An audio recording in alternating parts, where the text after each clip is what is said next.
Hi, welcome to the Between Femmes podcast. We're Michaela, Jane, Ugne, and Coco, and we're yapping about what it's like to live with endometriosis. No medical advice, just real experiences. Let's get into it. hello, welcome, new pod. Hello. Hey, how's everyone doing? Yeah, all right, so. Last time we were missing Ugne. Bye.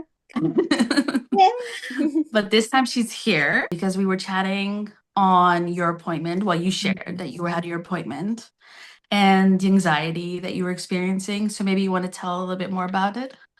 Yeah, of course. So this was my first appointment after since my laparoscopy last year in July. So it's way overdue as it is, but healthcare in the UK can't help it. Preparation, like before the appointment, I was talking to you guys and I was like, I don't know how to approach it. I don't know what to do.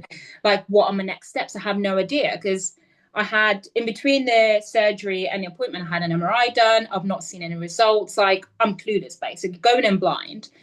And the anxiety was real because you always hear these horror stories of all the girls that went in for like their appointments and they've just been completely dismissed. Mm-hmm. And I was just so worried. And I went in and got nowhere,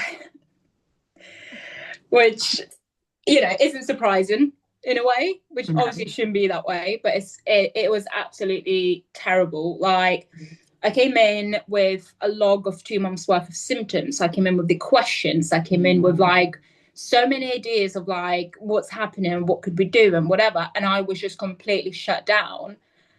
Yeah. And that feeling when you go in, you're like feeling, okay, this is going to be good. I'm prepared. I know things. And you get shut down. You're not being listened to. And the only options you're given is either do this thing or nothing. And like, what are you meant to do then? Yeah. And to go back to your preparing for the meeting. Yeah. Did that help your anxiety, like to prepare all the things that you did? In a way, yes. But weirdly enough, like, I don't know if any of you experienced this, but I was, because when I do the log, I'll do like a daily log of symptoms. And then before the appointment, I kind of just looked at it and I was like, am I really feeling that bad? Am I making it up? And I started gaslighting myself. Because like, I'm going to do that yeah, too.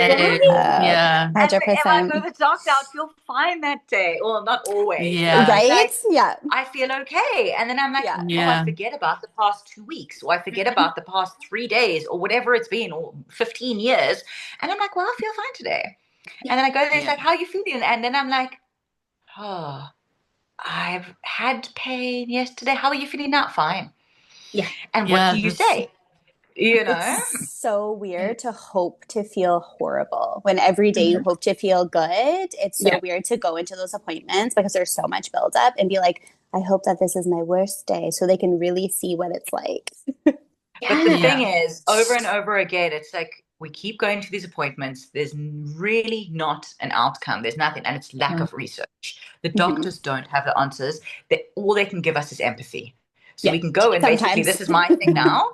And be like, all right, as long as this person takes me seriously and is empathetic towards me, that almost is good enough.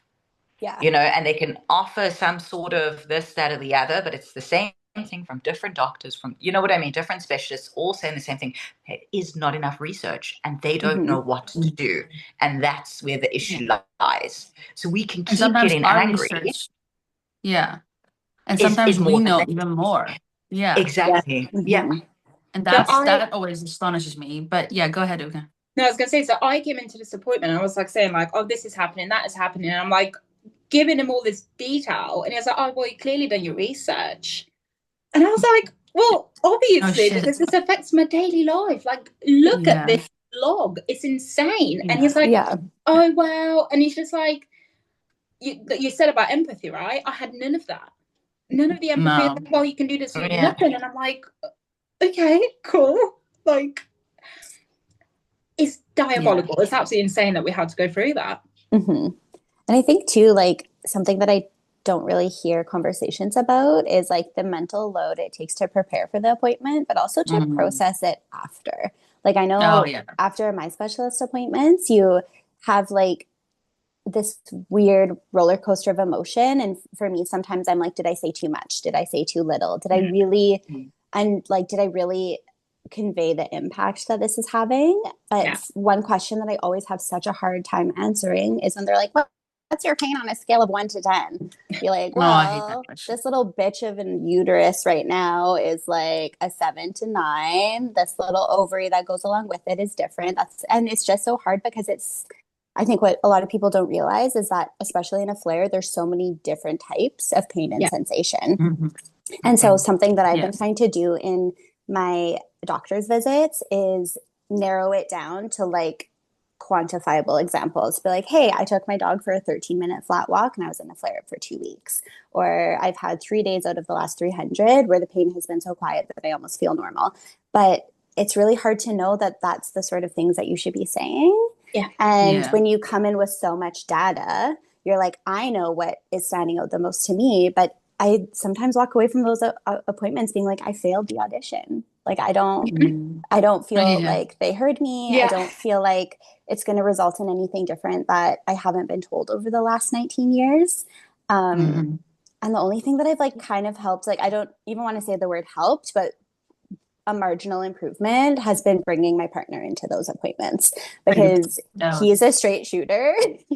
I straight up like went into my last specialist appointment. I was like, he's here to keep me accountable and make sure I don't downplay things, because you're absolutely right, Ugne. Like you look at this log and then your brain starts going like, is it really that bad? Is it really that bad? And unless I have literally a third party to be like, no, she's lying.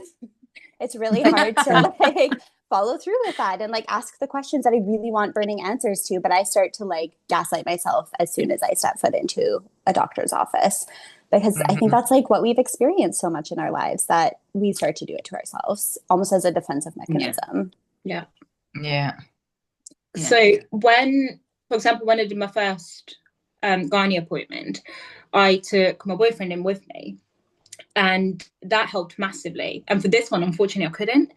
And I realized that I think it's because we live that pain day in, day out, right? It becomes so normal to us. So we're kind of like, oh, yeah, I'm in pain. And the third parties, they see even differently, even more different, like the way it affects the mood, everything else. And it helps so much. And I think that anyone that's actually going to these appointments, to these consultations, everything, if you can, like, bring a third party, because they will see a completely different perspective of it. I brought my sister to appointments before. Like I brought my mother. Which is also just like it's a huge privilege to have. Not everybody has that network that can come and support them in that way, or people who know how to check in after those kinds of appointments. But I think that also just like speaks to how fucking insidious this disease is that we like really need to expand our networks and be able to have comfort in asking people to come to those appointments with that, if it's an option, or have comfort in like asking a trusted person to debrief afterwards, or like go through the audition, do a dress rehearsal before the appointment to be like, hey, what's your top 3? How are you going to convey this? If they say this, what's your response? But it's challenging because what's your response? We're going to a doctor to try to help us. 100%. And you're like, how are you going to respond to this? Like, oh, wait, this can't be this bad. What? Totally. No, it's insane. And the worst part is no doctor has actually helped me to this point. Not at all. Aside from a diagnosis. Right. Otherwise, pain-wise, in terms of everything, I have not been helped. 100%. Jane, you don't go to appointments anymore? You don't get checkups, or you do still? Well, I mean, I went for a checkup in October. Okay. November, December. It's like 6 months ago. But I mean, for what? So another cyst. There you go. There you go. How are you feeling? What medication? Oh, you're not taking any medication. Do you want to try this? Do you want to try that? Tried it. Okay. Peace. That's it. In a summary. And in Switzerland, I mean, it's very German, so that's actually how it is. Okay, goodbye. Right. And I'm like, I'm like, all right. You're like, see you in 6 to 9 months where we do this all over again. So I think as horrible as it sounds, I mean, I'll go once a year for pap smears and for checkups unless something is, I start bleeding excessively again. Do you know what I mean? Or Yeah. something actually happens.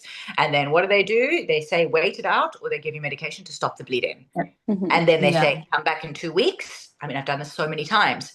They do another vaginal check, ultrasound, and they're like, oh, there's a big cyst there. Oh, there's that. Oh, there's that. Oh, thickening of the uterus lining. Oh, and then it's the same thing. And they're like, bye-bye.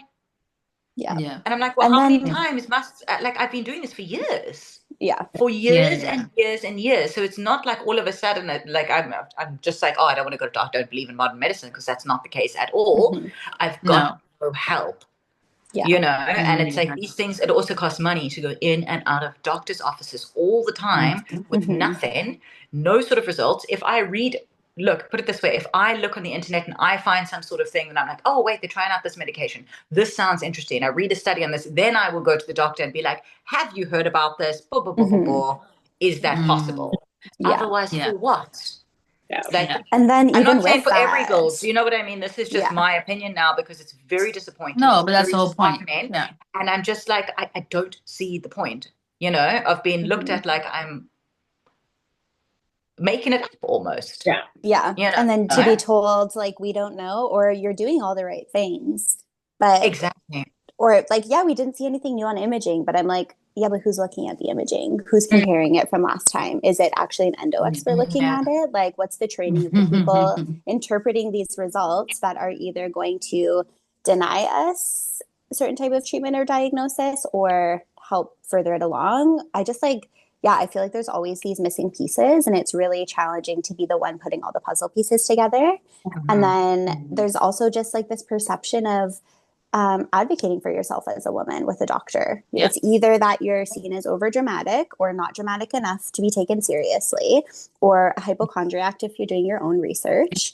But there's just like, you can't fucking win. And unfortunately, sometimes I feel like the only way I can be taken seriously and win is have a man come in with me and be like, hey, she's crawling up the stairs at the end of the day.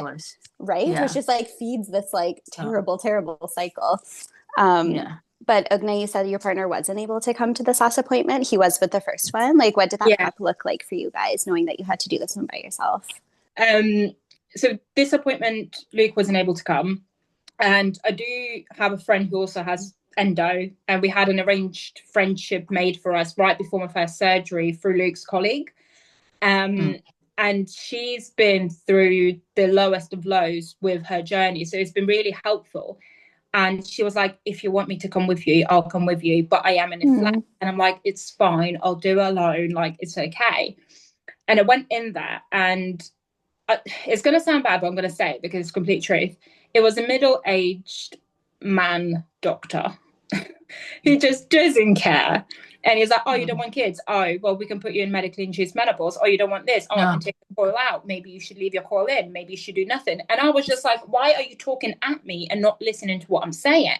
And I tried to push for things. And then at the end, I was just like, whatever, it's just pushing to either do nothing or go on Zolodex. And I was like, I'm just going to go now.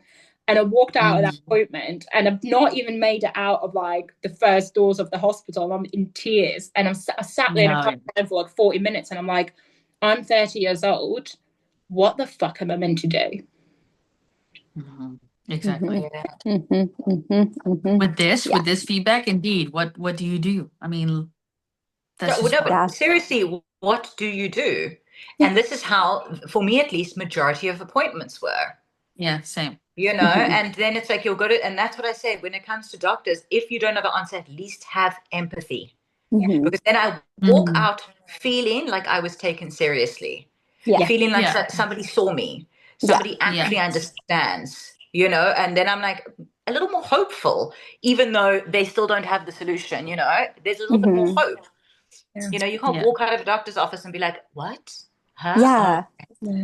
And I would almost like rather hear from a doctor, like, I might not have the answers for you right now, but I'm willing to work with you to try to find them, because that sounds fucking terrible. And that is not normal. Like, even just getting that, but it's never that, right? It's always like, okay, well, we'll look at your last couple months of symptoms and then we'll try a new prescription.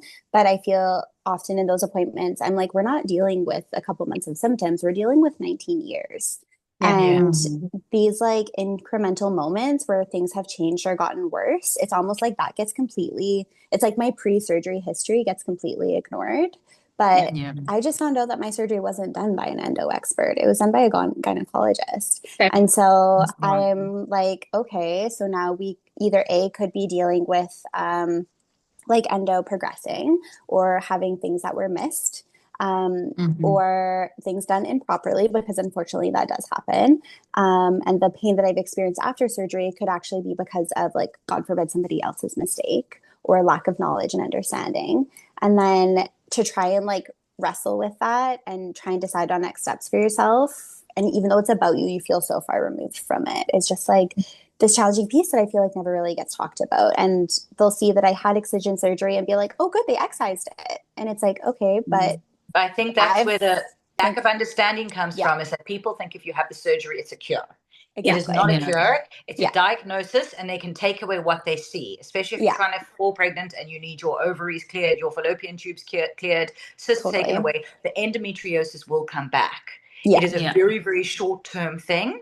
And it's basically more so for diagnosis than Mm-hmm. anything else, Yeah. unless you are sitting in a huge, even then. So Yeah. a lot of people are mistaken. I see a lot of girls writing, oh my God, I've got surgery. How can I prepare?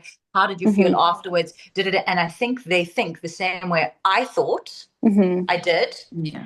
I thought this would cure me. Not cure. I was aware that the endometriosis wouldn't go, but I believed that my pain would subside afterwards. I Mm-hmm. believed that everything would be fine, and it wasn't. It was Yeah. basically exactly the same. Yeah. But that's Totally. misinformation. Like your doctors, like the doctors don't explain this correctly. No. Because They No. don't indeed, people explain it think correctly. it's the And same with mine, having like your hysterectomy and stuff. They yeah. think it cures, but it doesn't. Yeah, no, But it No. nobody doesn't. Only corrects. adno. Yeah, Yeah. well, yeah, exactly. Yeah. Allegedly. So I find that too. It's definitely presented, at least in Canada, as the like kind of gold standard of care. Mm. But there's so much range within that, because you're like, just because that treatment is doesn't mean the surgeon's trained in it, doesn't mean they know what to look for. And if they're going off imaging that has been interpreted by people who are looking at like sports injuries and like bony growths, and it's not specific to endo, people don't always know what to look for. Like endo in surgery Mhm. can look like tiny little clear water droplets. Like Mm. my understanding of it was like, okay, if it's there, you can see like the webbing, or like mine in my surgical report was described as gunpowder burns because of how dark it was. But I was like, if that surgeon hadn't quite flipped the right way, or didn't actually go back to like the site where I got my appendectomy, or all of these other pieces, they don't know what to look for, then you feel so crazy after, to be like, oh, well, surgery works for a lot of people. It's weird that it didn't work for you. Mm. And at least Mhm. like pre-surgery for me, I was told like, this is something that will give you relief. And I was never promised a cure, which I'm glad for. I'm glad I like didn't hang my hat on that. I did hang my hat on relief. And then it was kind of an afterthought, be like, it's also super, super rare. Some people do experience worse pain after surgery, but that's really uncommon. I do have to say that the Netherlands, I don't know, I'm hearing indeed like in the UK, in the US, and Canada and stuff, that surgery is seen as the golden standard. Here in the Netherlands, it's not. Like they don't That's want so to right away do interesting. surgery. That's so Because I interesting. remember how quickly they told me that they didn't advise me to have surgery because the fact that it can grow back. So he Right. was really like advocating in a sense of saying like as long as you can kind of live with your pain, which isn't great to hear either, but he's No. like, if it's livable, don't have surgery because you don't know how it's going to come back. Plus, they would have to remove Mm, quite a bit of my bowel, which means that right. he's like explaining all the risks involved there, like complications and everything. Hmm. So they're very, in Holland, also with any kind of like pain medicine and all that, they're very like standoffish. Like we don't Mm, easily get things. right. And I've always Better. hated it a little bit because you go sometimes when you go to your GP and you have a lot of pain and they're like, "Oh, just take a paracetamol and you'll be fine," you know. and it doesn't work. Mhm. But we've always hated that. But when I'm looking at it in this way, I'm thinking like maybe it's not such a bad thing that they're taking like caution into surgery. Like if Right. because I'm hearing like women who have 19 surgeries, like can you imagine what that does to your body? Like Right. how is Like that okay? unnecessary surgery for anybody is not okay. Going under anesthesia is not great for you know what I mean? It's not the Mhm. No, but key to be also all the doing scar 19 tissue and everything. times. The That's a Right. scar lot. tissue. Actually, a friend of mine who is a gynecologist, at the time when I said I was having surgery for endometriosis, the first thing she said is, have they told you about the scar tissue afterwards? And That they Mhm. it will don't. be painful. And I Mhm. was like, no, and that was the Yeah. first thing she said. She said, yeah, they don't say it, especially not these people make so much money from doing surgeries, Yeah, yeah. and it's like, okay, cool. For a diagnosis, which we already diagnosed in an MRI, was it worth it? Mhm. Mhm. Okay, I had to because my appendix was literally rotting from endometriosis. Yeah, I would have yeah. gone Right. to emergency surgery anyway. Yeah. So lucky I went in for that, and they did that as, do you know what I mean? Because Yeah, Mhm. otherwise yeah. they would have just done the appendix and Like not that you done the benefited rest. from. Yeah. Yeah. Exactly. So I did benefit from that, but then afterwards for nothing else. 2 weeks Yeah. or 3 weeks later, I had huge cysts again, like 6, 7 centimeter Yeah. cysts, endometrial, and Yeah. I was It's like, crazy how fast. Yeah. what? Yeah. Yeah. It's I've absolutely spoken to insane. And then many like, women who have like and it then would 3 months yeah. later, he was like, oh, In 3 months it comes back. uterus is Yeah. attached. And I'm like, what? He's like, you must have chlamydia. I was like, can you stop hitting me? I'm 12 kilos overweight from this fucking medication. I do not have It's chlamydia. not And I'm chlamydia. really, really sad right now. There's like chlamydia. I was like, no, I promise I've had so many chlamydia tests. You're like think about a negative chlamydia test is usually it means I don't have fucking chlamydia, I've but never had chlamydia. that is I mean, insane. but I mean, Insane. obviously, the symptoms there must be some sort of symptoms that are the same because every Relates. doctor I've Yeah. been to that are related because every Mhm. doctor I've been to has always been sounds like chlamydia. Really? Since young, always, always, always, always. And I'm like, I wish she knew my sexual history. Like, it's really boring, like. You're like, can guarantee it's not that. What I wanted to ask Ugne is how do you feel about the appointment now? The one I had on Friday, it was terrible. It got me nowhere. I thought it was absolutely useless, and I'm still so angry about it. So I went to see my GP on Tuesday. I already had the appointment booked anyway because I'm like, oh, Good. hair loss, this, whatever. And then I kind of came into that appointment, and I was like, the list is a bit longer now. And Mhm. she is an angel of a person. If every healthcare professional was like that, we wouldn't be having these issues that we are having.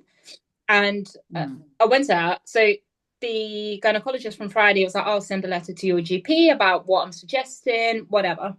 He's not done that. And I'm like, well, when are you planning to do it? But anyway, she doesn't have it. So I've come in and I was like, this is how the appointment went. These were the options that I've been given. I feel like I've gotten nowhere. I feel like I'm not being taken seriously. And I've just laid it all out to her. And she was like, well, that's not okay. Like, we shouldn't be doing this. Like, you going on Zolodex should be the worst case scenario if we, like, why we're not looking at different contraception, why I'm not looking at this, why we're not doing bloods, do you know what I mean? And she just went through everything and she was like, I'm so sorry you're feeling that way. You're like 30 years old. You shouldn't be going through this. Like, medically induced menopause isn't something that you should even be considering at your age. Mhm. She's like, let's be real, no one's going to remove your uterus just yet. Hold on to it for a bit longer, but we're going to try and do this. And after that appointment, I was like, at least someone's listening. So we got a plan in place. She's going to wait for a few things. I'm getting bloods done. She's going to refer me to like an endo specialist, which in the UK, you get referred to whoever. Like, you're not going to get a specialist. So Right. she's going to look at referring me to that. And I was like, I actually feel like I've gotten a bit further with my GP rather than an actual gynecologist who was meant to be the expert in a way in that area. Yeah. I feel the Yeah. same way.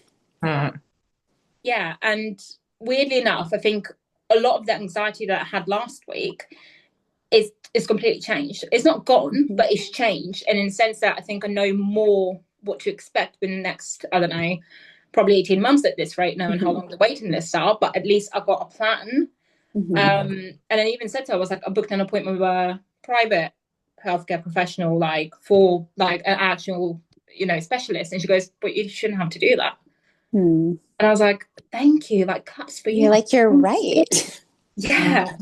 But that's what I mean, where they show compassion, care, empathy, it makes all the difference, because regardless, she didn't give you a solution either, but listen to how you're speaking about the situation. Totally. Yeah. You know? The way you 100%. feel. Yeah, Whereas if somebody else, absolutely. if you walked into that GP office and they're like, I'll refer you to a specialist, I don't know why it's taking this long, blah, blah, blah, you would have walked out and felt like shit. Yeah. You know, instead, in actual fact, she didn't do anything, but she was caring. Exactly. And she was like, I'll set myself a task to follow up. I'll do this. I'll call you as soon as I got a letter. We'll look into this. And I was just like, I'm sorry, I'm giving you more work. And she's like, no, that's what I'm meant to be doing. And I was like, oh shit, like, yeah, you are. Like, you are doing that. But because we're so used to doctors being dismissive and gaslighting you, I was a bit like, oh, I'm so sorry. And she's like, shut up. Like, she was like, this is literally my job. Yeah. But isn't it wild how radical that feels? Just for someone to be like, I'm sorry it went down that way. Like, it shouldn't have happened like that. Here's what we're going to do instead. And it just like, I hope at some point somewhere there are physicians listening to this. And if there's like even a little nugget just to take away, like if you guys could hear one thing from a physician, just like one thing that would give you that sense of like, okay, someone has heard me, or I feel like there's a little bit of hope, or that this is landing for someone, what do you think that one sentence or that one question or that one little phrase would be? That's a good one. It's hard because we don't often get this, right? So exactly. Like, yeah, it's kind of like, what do you wish to hear maybe in those appointments? But sometimes it's also kind of like, we know that they don't know enough, right? I'd rather that they acknowledge that also, like to be fair and to be like, I remember when I went to a pain specialist after my endo specialist, they referred me, and he was literally like, that was like kind of what you had with your GP, Ugne. He was like, oh my God, the fact that you've been walking around with this much pain for so long, like what women are going through with this endo. And I was like, oh my God, I love you. Yeah. Just because he acknowledged it. And then he also said, like, indeed, he said, there's just so much like, we don't understand everything. And there's so much still to be discovered and to be understood on this. But he was an endometriosis specialist? No, he was a pain specialist. He was a pain specialist. He was helping a lot of women focused on endo with pain. And because what he does is he does like the TENS machine. So in Holland, you can get like TENS machine, and then it's through your insurance. That way you don't have to buy one yourself. Right. So that's why I was referred to him. And I remember like I was with my partner, and he was also like, wow, this guy is really empathetic. Like what you said, Jane, they need to be more empathetic. But I think it depends on the doctor also. Like, I think it's maybe also, I don't want to be like ageist, but I do feel like older men don't have that at all in them. And again, we can't say everybody, but the most experience I've had have unfortunately not been very empathetic. I'm not saying they're not good, because I've actually, the one that discovered I have endo is an old guy who was very strange and very cold. Like, I'm thankful to him that he found it, but he was very strange and very but he was very like, I think he might have been a little bit autistic too. He didn't know how to communicate with me. Like, it was very strange. And that's why when I got the diagnosis, he didn't even like explain what it is or anything. He just said, yeah, you have stage 4 diagnosis, endometriosis. It's on your bowel. It's blah, blah, blah. He even didn't even tell me that I never know how to say this word. Adenomyosis? Adenomyosis or adenomyosis? I still can't say it. But he didn't even tell me that. But I actually apparently had that. So it was very awkward, but I'm thankful that he discovered it. But the way it went about was just horrible. Yeah, the delivery can really change everything. Yeah. Look, I mean, my endometriosis specialist, when I went to him, he's one of the top specialists in Switzerland. He had very good reviews.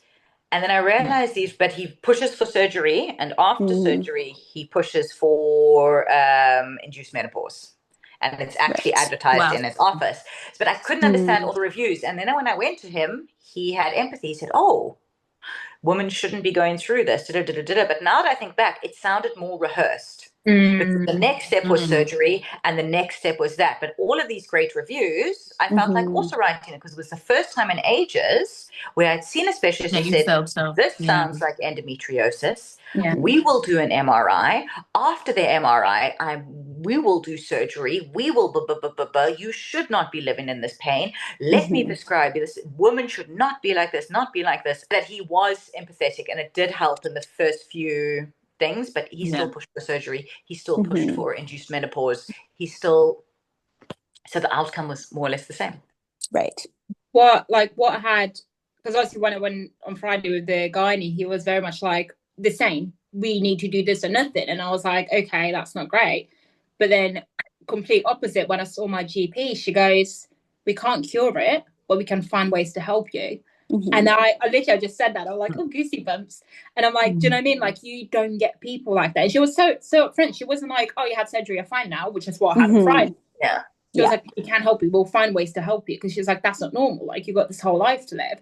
And I think that's all that you need. That be like, I'm not going to fix you, but I can try to do something to relieve it. And that's all we need.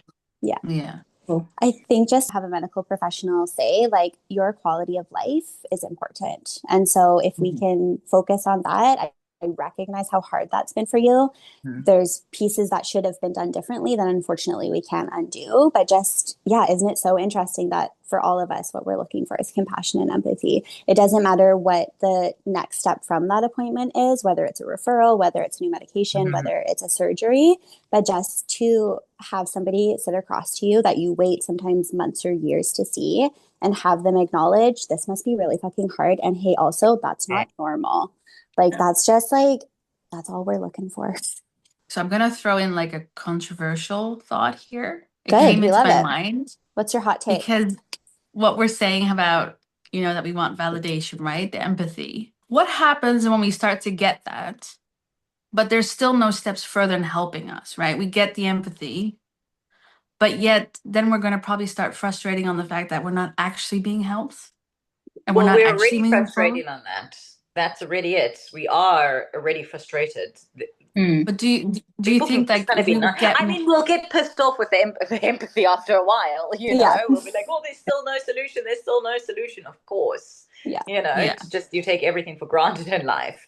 But I think that dealing with anything with empathy, like dealing with normal people day in and day out, especially when somebody is in chronic pain all the time, you cannot dismiss them, No. I think the challenging part too is having trust that when you do go to those people, that things are being properly documented. Because I notice a lot of gaps in my file. There's pieces that have been ongoing for 16 years, but if you were to look at my referrals, my diagnostic reports, my ER visits, it would look like it's only been happening a little bit. And that this recurring symptom hasn't been. So it's almost like I just got a new GP this year. I'm feeling really optimistic about her. After my specialist, like similar to you, Ugne, I went to my specialist, had a follow up with her after, and I was like, here's my frustration. Like, I felt like I wasn't being heard. And she was like, that's ridiculous. We're ordering more imaging. It's crazy that you haven't had more imaging. So let's start there. And I'm like, I was prescribed this medication, but I wasn't really gone over the side effects. Like, can you help me understand how this might help? And she was like, totally. That's honestly what I would prescribe for pain too. Here's why. But hey, one step at a time. Let's get this medication dose first before we try and introduce something new. And so I just feel like sometimes having someone to I don't even know, debrief those specialist appointments in a trusted but medical perspective can be so hard to find, because also some of my worst gaslighting has happened at the hands of female doctors that have told me that I'm stressed from work, so I should just be less stressed, or they're able to look at the fact that I was diagnosed with anxiety and depression as a teenager and be like, oh, it's mental health. But I was like, what if that part actually came after? What if it's just been endo all along, and then the compounding of mental health on a neurodivergent brain presented in this way because people weren't asking the right questions. So I think, having that debrief after the specialist appointment, debrief with trusted people. I feel like I always need 2 to 3 days to process before I can go be around people sometimes. And I'm very grateful to have friends and family checking in, being like, how did the appointment go? but it's Mm. also such a hard question to answer because Yeah. I always just say it was underwhelming and overwhelming at the same time. It was an emotional roller coaster, and I just need like some time to process. But I think too, that's like a little bit of that self-care piece. It's almost like a little bit of self-preservation that we have to put into place to process that information and just like see what the pros of the cons are, you know? But in terms of documentation and losing files and files not being transferred, that is a huge problem.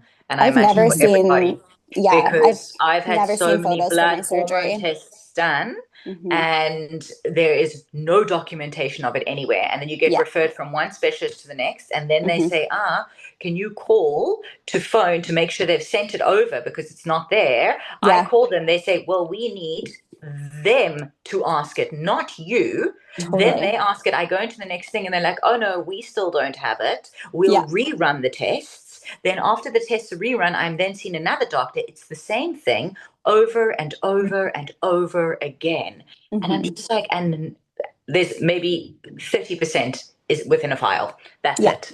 The Yeah, rest is totally. all. And then once I went there and they literally told me, oh, we've just updated our system. And I was like, well, that's great. This was at my specialist. And I was like, well, that's fantastic. Like, oh, we don't have any other documentation. And I was like, Yeah. this isn't my problem. Yeah. No. What do you want I me don't to have do about a it? degree And in if I medical phone, they record will keeping. not they were not going to send over my documents. Mm. We've been through this many times before, I've been through it. Yeah.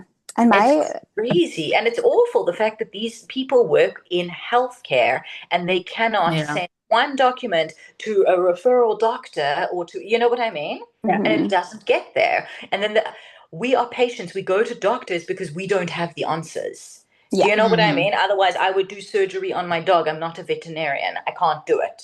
Do you know what I mean? Right. Totally. So like we're going there to ask questions. And they're like, oh, what were your blood results? What was this? I'm like, I don't know. I'm sorry. Yeah. I'm here to I go ask you to a that doctor for a question. reason. This is why I'm with you. Yeah. You're meant to help me. Otherwise, I would just go study medicine, Yeah. Which we kind it's of like you don't probably go already into a have. restaurant and they say to you, can you go get your food from the kitchen, please? And you'll be like, where's the kitchen? And they'll be like, just to your left. And then you slip on oil. And they're like, you should have put salt on the floor. And you're like, I wasn't meant to know that. I'm paying you, like. They're like, you what the didn't show up in the fuck? right uniform. What the hell? You're like, I thought I was here to eat, not to fucking work. What the hell? Exactly. Like, Yeah, it's true. it's crazy, but it's negligence. I'm sorry. It's absolute negligence. Yeah, I think To it's not have patients' files. Like your doctor, Ugne, could have very easily sent an email. It would have taken 3 minutes. Well, not even when you left that office. Doctor, dun, dun, dun, if everything was in order like it should be. Do you know what I mean? And boom, it would have gone through. And it's still done that. And what we're on Wednesday now. And it's still. He probably won't send it. By the time he does, then he'll be like, I've lost it. I don't know where it is. I'm sorry, which patient? Who? What? Mm-hmm. And then two doctors aren't going to fight over a piece of paper on the phone. They'll be like, well, let's just redo it. Ugne, next appointment for your next MRI, 3.5 years. See you then. Yeah. Yeah. And it's just, it's really another, I think, one time we were kind of chatting about like the invisible mental load that people might not understand until they're navigating it, but just to advocate for it, to be the one that always has to follow up and be like, oh, did this person send this? Did this person send this? Knowing that they never send it to you. They're always sending it to each other and you're just like hoping, praying that it's accurate and it really accurately portrays what's happening. But also just like, I've never seen photos from my surgery ever. I don't in my think they took surgical photos of my surgery. Yeah. And like usually in BC, that is what happens. You get photos with your surgery. You get a really clear report explaining your staging. The surgical report was short. It made it sound really positive. But then my wonder always is like, okay, people are looking at the interpretations of my MRI results. Are they actually looking at the imaging to compare? Because I've had so many ultrasounds and MRIs over the last like 5 years in particular, but I'm like, how do I trust that they're not just looking at the notes from the person looking at that who's not an endo expert? They're an expert in imaging, which is great, awesome, but we know how much of those things can be missed. So I also want to be like, show me the pictures, sit down and look at them with me. But then we're put at these limits of what we can like reasonably ask for, even though I think we know in our heart of hearts like what we truly want. But we're just told like we're not able to do that, or that's not really how it works, or like no, doctors have to talk to each other. But I was like, bring us all to the table. Like let's all talk together for real, because it's so hard to Hansel and Gretel the pieces when something has been going on for so long. So in debriefing from those appointments, we have supportive people in our lives asking how they can help. What do you guys find is helpful? If you were going to give advice to somebody who is about to go see a specialist for the first time that has been waiting a long time, what sort of advice would you give? I would take a recording. I would record it. Yeah. Oh, I did Especially that. for Yeah. your first Smart. episode, start recording. Just be like, okay, for your first episode, for your first appointment. Yes, Well, I mean, and look, it's going to turn into a series, girls. Who's ever listening, if you've got one appointment, you have many, many appointments ahead of you. yes, So may as well just be, so for your first episode, actually all episodes, I would think, I would, start recording, go back, you know, and then document, really make nice. sure you get every blood test result back, everything. But then you've got to be on top of it. You know what I mean? And if they can't find it, then they start getting annoyed with you. When you start phoning over, can I please have this? Can I please have this? They don't send it. They don't send it. And then they get upset with you because you're annoying them. And then like 3 months later, they send you through a file after phoning and phoning and phoning and phoning, you know? If you're annoying to them, at least they'll remember you, right? Yeah, exactly. 100%. Yeah. And keep your head up high while you're doing it. Just be like, I don't care what you think of me, because they don't care about us anyway. And that's the reality of it. You know, which sounds so, oh my God, that sounds so awful. They don't care about us anyway. That's the reality. Lived experience, you know, like we would love to hope for something different, but I think we're all at this place for a reason, unfortunately. But I'd say, like, obviously touching on the points I mentioned before, start taking a log. Take a log of every, whether it's on a notebook, on your phone or anything, every symptom, doesn't matter how big or small, take a log with a date, show it to them. And if they try and gaslight you and go, no, it's probably just, you know, a bad period, be like, look at this, and is this normal? Because basically what helped me to get my referral for surgery, which obviously is, you know, not the answer. But when I came in, she was like, oh, well, let's forget about endo for a moment. I was like, no, look. And then she scrolled halfway through and she went, okay, it sounds like you do have it. And I was like, thank you.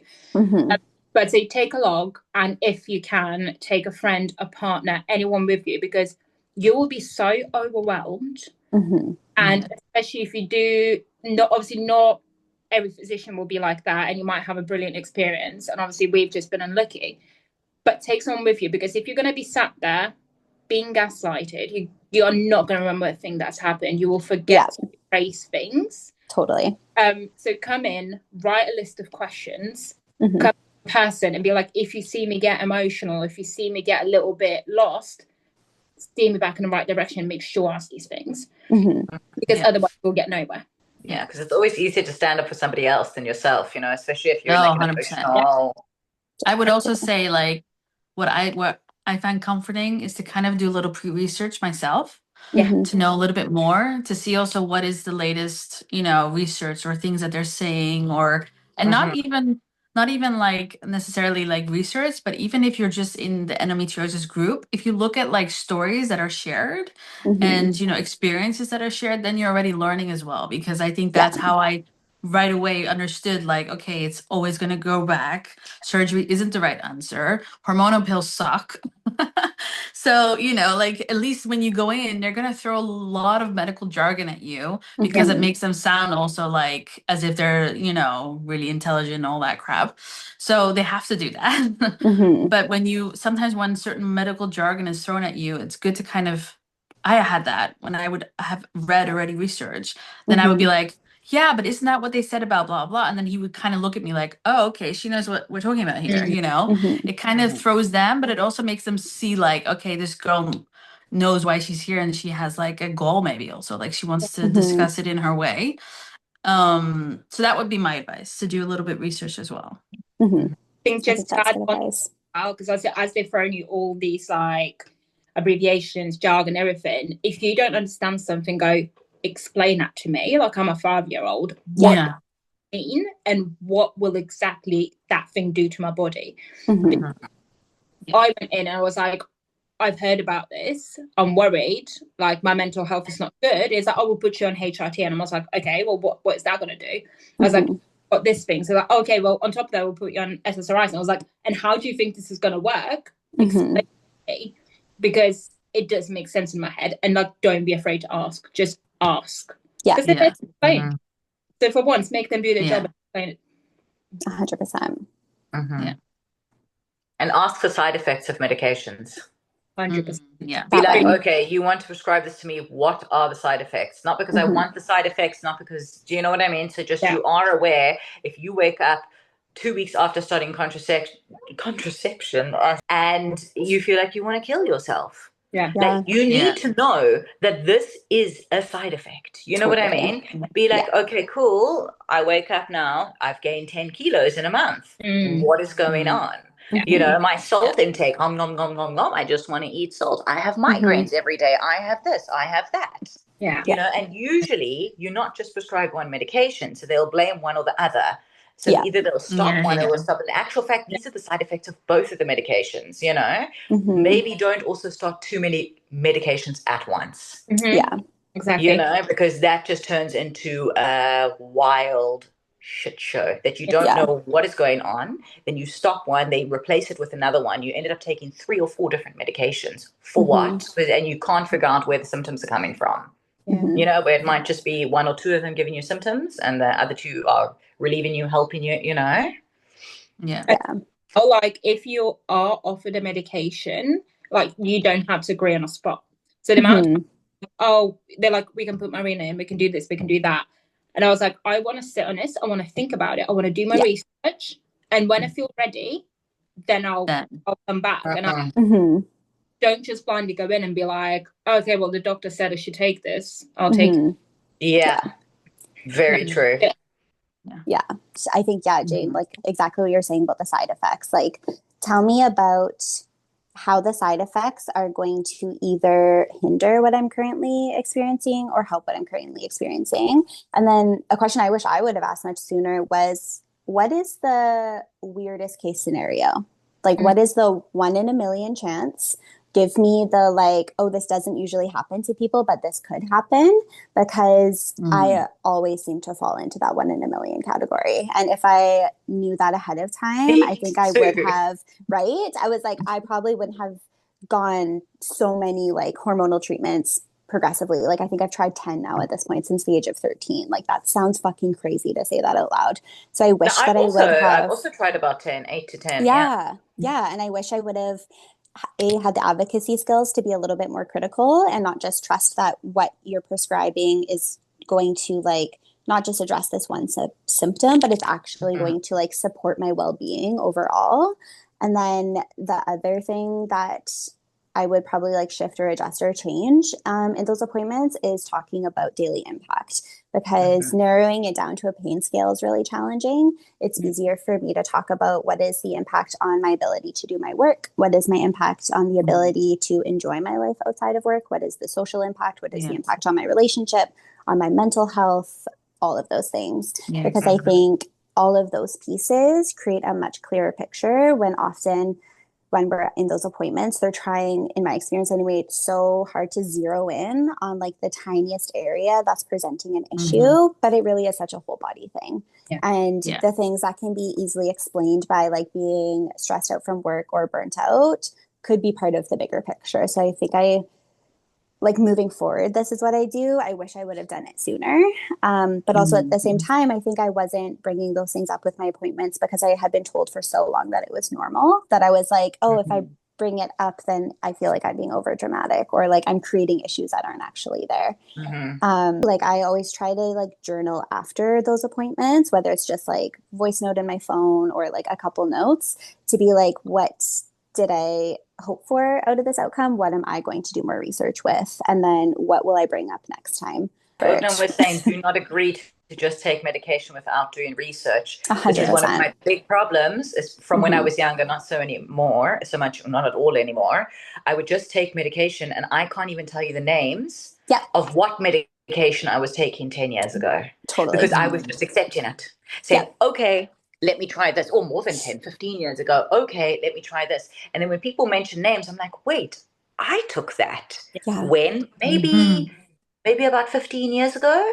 Oh my No, God, it yeah. didn't work. Wow. No, it didn't work. And that was from just saying to the doctor, okay, having no idea, getting a prescription for 3 months, taking it, no, not working, having side effects, going back to the doctor, getting something else, and being younger and just not really caring. Do you know what I mean? Or not that I 100%. didn't care, but you're more careless, So now I'm like, no ways. And I've had a whole list of medications that I can't even tell you what I was taking. All right, gals. Thank you for the group therapy as per usual. I'm going to go jet off and attend to the dogs. Peace and love to you all. Have a great rest of your evening. Thanks, ladies. Yeah. You Good too. day. Thanks, Bye. ladies. Bye. Bye.